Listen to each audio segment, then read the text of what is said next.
Hello there and good morning everyone, and welcome back to another commentary letter from Maurice Nicoll. This letter follows on from the previous one, so if you're all caught up, it just follows directly on, and it's a little bit longer, so I have some time this morning. It's a bit longer. I thought let me jump on and just read it here with anyone who happens to be around. But just very quickly, by way of introduction, this letter, like I say, follows on. The last letter is actually got this exactly the same title, so the only difference is 5 and 6. The numbers 5 and 6, and you might see some subtle differences in the thumbnail, but otherwise they're the same. But the previous one, on additional means of self-observation, let me double check. On additional means of self-observation, indeed. In the previous letter, he distinguished between the inner life and the outer life of external events and the inner life of internal states. And in this letter, he distinguishes by all of our many and various eyes. If you've read In Search of the Miraculous, you'll know man does not have a permanent eye, but is made up of many different eyes. There's the analogy of man as the hackney carriage, where these eyes constantly get in and out and have the fare, take the whole mechanism wherever they choose to go, and then jump out and disregard it. So we're looking for a more permanent eye, and that's what he deals with in this letter. And hello there, Arkin, who says hello, and Goat at Rivals. So interesting name, and hello there, Goat at Rivals. And anyone watching later, let me know what you think of this, if it's helpful, and if you have any further questions. But for now, this is Commentary 2 from Birdlip, June the 6th, 1941, on additional means of self-observation. Section 1.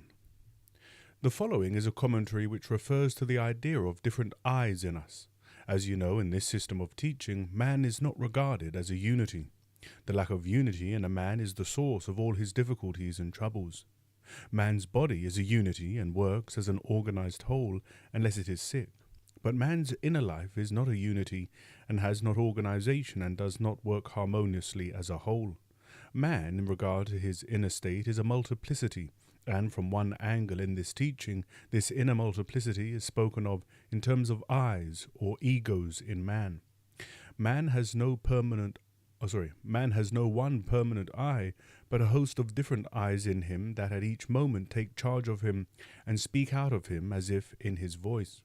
And from this point of view, man is compared with a house in disorder, in which there is no master but a crowd of servants who speak in the name of the absent master. As you have probably all heard, it is the greatest mistake that can be made either to suppose that oneself or others have one permanent unchanging I or ego in them. A man is never the same for long. He is continually changing, but he imagines that if a person is called James, he is always James. This is quite untrue. This man whom we call James has in him other eyes, other egos, which take charge of him at different moments, and although perhaps James does not like telling lies, another I in him, let us call it Peter, likes to lie, and so on. To take another person as one and the same person at all times, to suppose he is one single I, is to do violence to him, and in the same way is to do violence to oneself. A multitude of different people live in each of you. These are all the different eyes belonging to personality which it is necessary to observe and try to get to know, otherwise no self-knowledge is possible. That is, if one really seeks self-knowledge and no invention and imagination about oneself. Not one of you here has a real permanent unchanging I. Not one of you here has real unity of being. All of you are nothing but a crowd of different people, some better and some worse, and each of these people, each of these eyes in you at particular moments take charge of you and makes you do what it wants and say what it wishes and feel and think as it feels and thinks. But you already know all this, and I want to speak in more detail about the doctrine of many eyes in a man and suggest to you something about its deeper meaning and significance. If some of you cannot understand what follows, it is either because you have not yet had sufficient practice in self-observation, in which case you must be patient and wait a little, or it is because if you have been longer in the work, you have not even begun seriously to observe yourselves yet. That is, you have not begun to work on yourselves and perhaps even have never seriously thought what it means.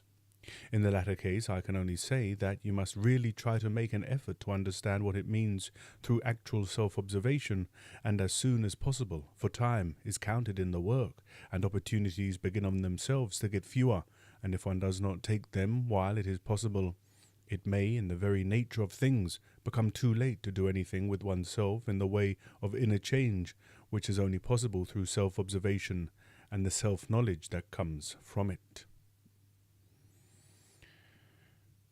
The first point to which I will draw your attention in connection with the doctrine of many eyes in a man is that as long as a man takes himself as one, he cannot change.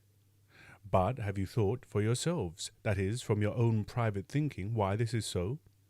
You all know that this work is to make a man think for himself, and that to hear the ideas of this system without thinking about them for oneself, and so making them become part of oneself, is so much waste of time. The work is not something external, but internal, and people who imagine that the work as an external organization will carry them along are sadly mistaken about its meaning. The very fact that the work begins with self-observation surely is sufficient to show that it demands a personal effort on the part of each individual, and only each of you can observe himself or herself, and no one else can do this for you. Now it is only through the effort of self-observation that a man can eventually see for himself that he is not one, and so break the illusion that he is one permanent, unvarying individual. For as long as a man has this illusion that he is always one and the same person, he cannot change, and, as you know, the object of this work is to bring about a gradual change in one's inner life. In fact, the whole of this work is based on the idea that self-change or transformation of oneself is a definite possibility for everyone, in everyone, and is the real goal of existence. But the starting point of this self-change remains hidden as long as a man is under the illusion that he is one. A man must realize for himself that he is not one but many, and he can only do this by means of uncritical observation of himself. But for a long time the illusion that he is always one and the same person will struggle with his attempt to observe himself uncritically and make it difficult for him to realize the significance of his observations. He will find excuses and justify himself, and so cling to the idea that he is really one and has a permanent individuality, and that he always knows what he is doing and thinking and saying, and is always conscious of himself and is in control of himself at all times.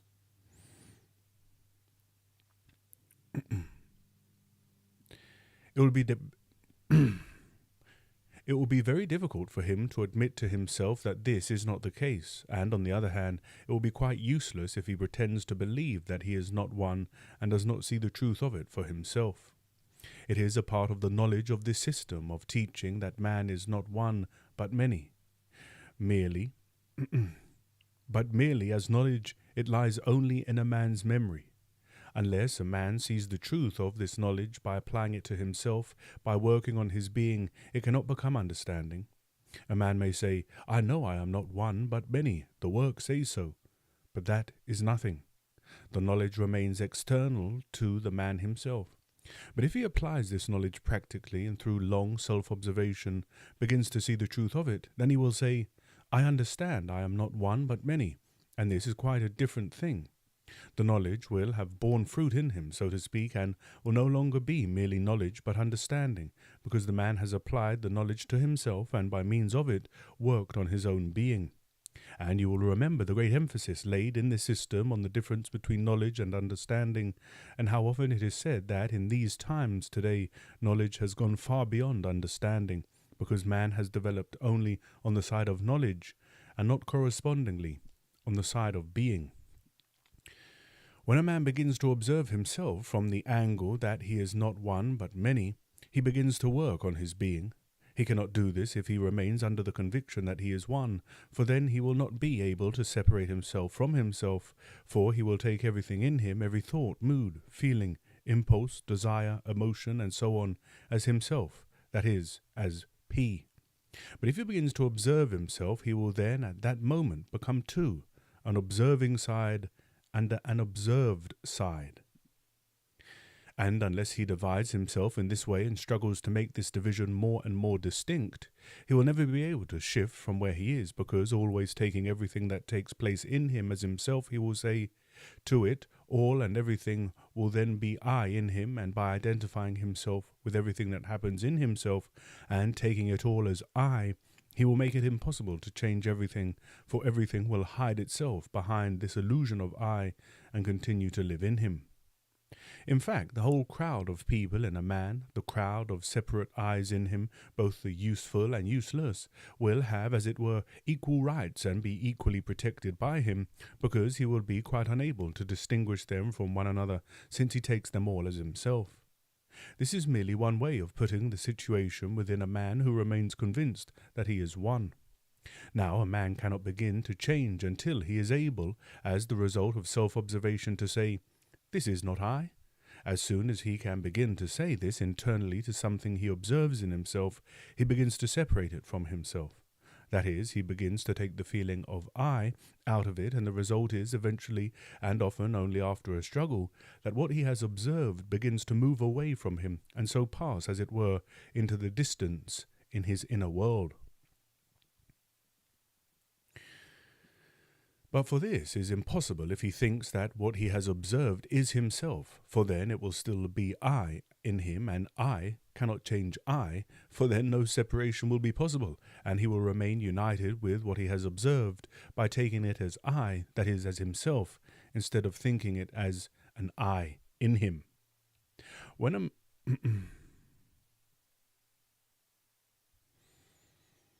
Hey, thanks for your comments, Goat at Rival. Appreciate the input, and yes, very good observations.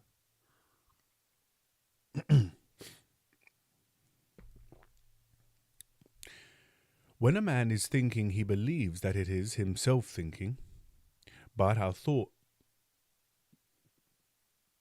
Okay, when a man is thinking, he believes that it is himself thinking, but our thoughts come at random unless we are thinking deeply and with attention, which is very rare. The thoughts that pass across our minds come from different eyes in us. Let us suppose a man notices that he is having negative thoughts about the work or about a person or something that has happened. Let us suppose that he takes these thoughts as his own, as himself, that is, as I, and let us also suppose that he feels some discomfort about them. He says to himself, I must really not thinking this way. This may have some result or it may not. But the point is that he is making a mistake, namely, the mistake of taking all that happens within him as himself as I. If he observes himself rightly, he notices these thoughts not as himself, but as coming from a negative I in him, which perhaps he knows something about already. Let us suppose he knows this I in him fairly well. He recognizes at once that this I is talking in him and communicating its thoughts to him through the mental center and stirring up at the same time a particular kind of negative emotion. He does not for a moment take this negative I as himself, but sees it as something in him apart from himself. As a result, what it says does not get power over him because he is separate from it. But if he goes to sleep in himself, that is, if he ceases to be conscious of what is going on in him and which eyes are close to him, he falls under its power and, becoming identified with it, imagines that it is he himself who is thinking in that way. By doing this, he strengthens the power of this negative I over him, because as you know, whatever we identify with at once has power over us, and the more often we identify with something, the more we are slaves to it. In regard to the work itself, our temptations lie exactly in negative eyes, that is, in eyes that hate the work because their lives in us are threatened by it. These negative eyes start certain kinds of thoughts through acting on the mental centers and using the material stored there in the form of roles. If we go with these thoughts, that is, with these negative eyes that are at the moment working in us, we are unable to shake off their effect. Their first effect is to make us feel a loss of force. Whenever we feel a sudden loss of force, it is practically always due to the action of a negative I, which has started a train of thought from our memories and, by carefully selecting its material, represented something in a wrong light. And it must be remembered that all negative I's can only lie, just as all negative emotions can only distort everything, as, for instance, the emotion of suspicion. Unless we can observe the action of the negative I in the mental center, it will gain power over us. It will gain power instantly if we take it as I, as ourselves. But if we see it as an I at work in us, it cannot do so. But in order to realize that it is an I in us, we must already have become certain by practical work on ourselves that many different I's exist in us, and that we are not one, but many. Hello there, Melissa's Mind, and welcome. And yes, I agree with you. What an excellent way to start the day. And so now we move into section 2. Let us return to the illusion everyone has that he is one. This illusion exists in each of you. It can only be discovered gradually by personal observation. Each of you ascribes to himself the possession of individuality, and not only individuality, but full consciousness and will. But, as you know, this system of ideas that we are studying teaches that man is not one, but many, that he is not one individual, but many different people, and also that he is not properly conscious, but nearly always asleep in dreams, in imagination, in considering, in negative emotions, and so on, and as a result does not remember himself, and so, as it were, wastes and destroys his inner life, and lives in a sort of darkness, and finally that he does not possess will, but has many different wills which conflict with one another and act in different directions. It's pretty intense. If man were a unity instead of being a multiplicity, he would have true individuality. He would be one, and so would be he would be one, and so would have one will. The illusion, therefore, that a man has about himself that he The illusion, therefore, that a man has about himself that he is one refers to a possibility. Man can attain unity of being. He can reach his true individuality. But it is precisely this illusion that stands first of all in the way of man's attainment of this possibility. For as long as a man imagines he has something, he will not seek for it. Why should a man strive for something that he has never doubted for a moment that he possesses already? This is one of the effects of the imagination, which fills up, as it were, what is lacking, or makes it appear that we are like this or like that, when actually we are the reverse. In this work it is constantly said that we must struggle with imagination, and you must understand that this refers also to imagination about ourselves. It is necessary to struggle with our imagination about ourselves, not only because it puts us into false experiences, artificial emotions, and often ridiculous situations, but because it stops all possibility of inner growth, and it is easy now to see why this is so from what has been said already. For if we imagine that we have already got qualities of being that we are far from possessing, we can never expect to have them.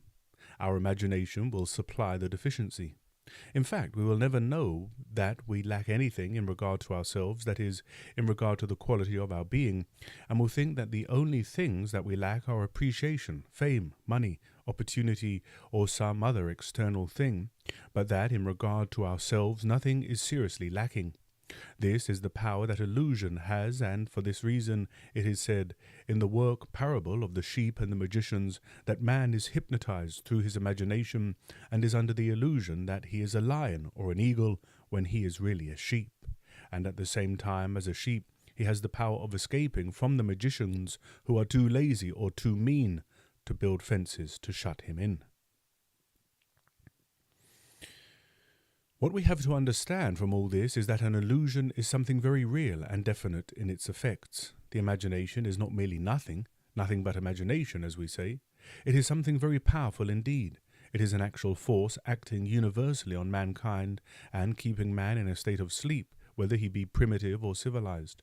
And until a man begins to know what it is to remember himself, that is, to reach up to the third state of consciousness, the force that manifests itself as imagination in the two lower states of consciousness does not find its right direction and so acts against him.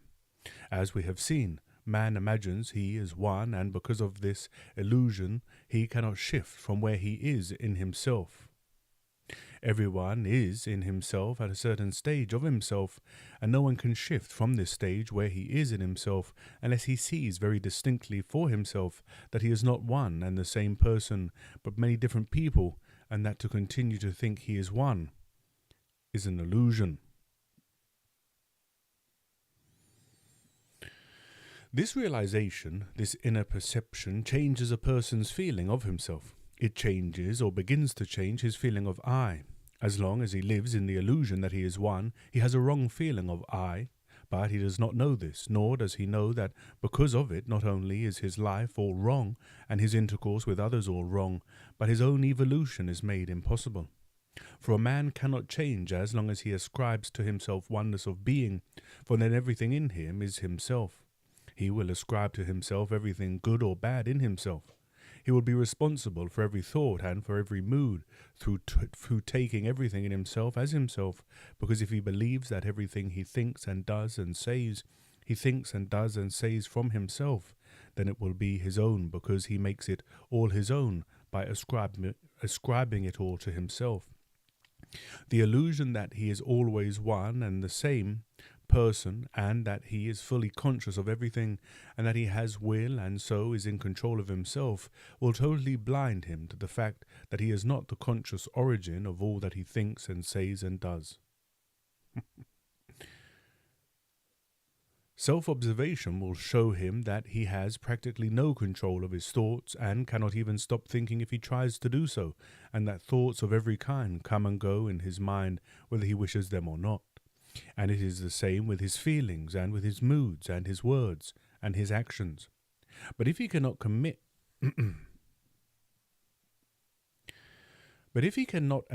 that he is other than fully conscious of all he says and does, and in full control of his thoughts and moods and feelings, and always one and the same person, all this will remain hidden, concealed from him by the power of his own imagination, and the whole sense of himself, his whole sense of I, and his relationship to his inner states will be false. But if a man, through practical and sincere self-observation, no longer believes that he is one, and no longer ascribes to this imagined one person all that exists and all that enters in his inner world, he begins to make it possible for him to change. For a man can receive help only through what he believes. If he believes he is one, help cannot reach him, for he ascribes everything to himself, and so is not only guilty of everything, but is, as it were, filled entirely with himself, and there is no room for anything else. But when a man sees that he has no right to think of himself as one, and that very many different people, and some very unpleasant ones, exist in him, and that he is by no means fully conscious, and certainly has no individual will, although this goes against his vanity and is painful to his pride, it is the starting point of change of being. And so another very practical instruction manual, if you like, from Maurice Nicoll. Of course, we can take that. We must take it. We must see it for ourselves. As Maurice Nicoll says early on, you can just repeat it. You can memorize and repeat it like a parrot, or you can sort of put it in your own conceptual framework from having seen it yourself. So the last two, this essay and the previous one about additional means of self-observation, are very important. Whatever stage you're at in your own work, whether you've just arrived and just discovered Ouspensky, Gurdjieff and all of the related characters, or you've been doing it for 30, 40, 50 years, these essays definitely sort of strike down at the fundamentals and let us know what is important in our day-to-day activities, as well as everything else. Ouspensky and Gurdjieff and now Maurice Nicoll are all saying that to be able to hold all of these ideas and concepts in one's mind at one time is very difficult. But we have to try. We have to try and make all these different connections, bring all of the concepts together in like a syncretic, synergistic whole, and then carry on with life, because that's the only thing for it. Goat at Rivals, the next live stream will be Sunday evening, hopefully. That's my plan. Later on today, there'll be a new poll with 4 new books that you guys can choose from. And I'll have some content coming for you over the weekend. But I'll be back on Sunday evening for whatever wins the poll. Be sure to like and subscribe so you don't miss any of the uploads. Share with your friends if you've got like-minded individuals on a similar page. But for now, thanks for joining this impromptu stream. Look after yourselves, take care, and I'll see you soon.